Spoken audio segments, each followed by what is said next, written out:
Communications and Information Minister S Iswaran says public trust in institutions will erode and be undermined if the government fails to deal decisively with falsehoods.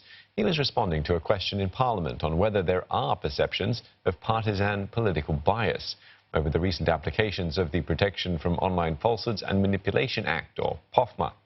The law took effect in October last year and was issued 5 times by various ministers in 4 different cases. Wouldn't the member agree that the best way to maintain public trust in government and our institutions is to juxtapose the truth with the falsehood and allow our citizens to decide what the facts are? And wouldn't the member also agree that the law should apply even if those who have put out the falsehoods thus far happen to have political affiliations? Mr. Iswaran said reasons for using POFMA are clear in the clarifications issued by the ministries. If the recipient disputes the facts, recourse is available through the courts. Workers' Party MP Sylvia Lim asked about the obligations placed on internet intermediaries, such as social media platforms, for online political advertisements. Now, these include disclosures on who placed the political ads. Mr. Iswaran said such measures are in place to ensure transparency. Today, digital advertising tools are used pervasively on social media platforms. Moreover, digital advertisements can be micro-targeted at specific groups using a variety of indicators.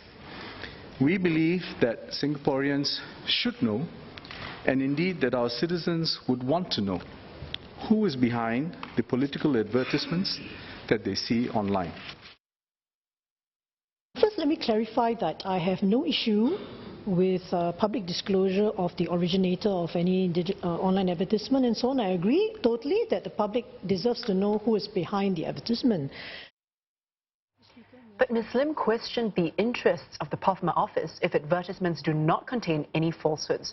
According to the Code of Practice, companies need to maintain records such as the target audience and amount paid for the ad.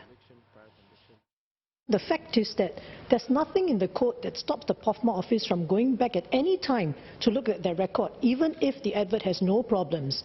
And in that sense, it is a good way to discover the election strategy of the political opponents of the ruling party.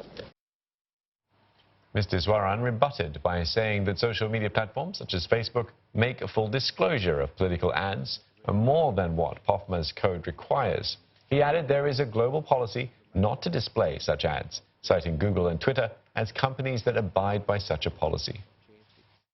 So I'm not sure how this affords us greater intelligence. And by the way, the intelligence will be available through Facebook's actions, for example, I think is available for all to see. So I think the member might be barking up the wrong tree on this.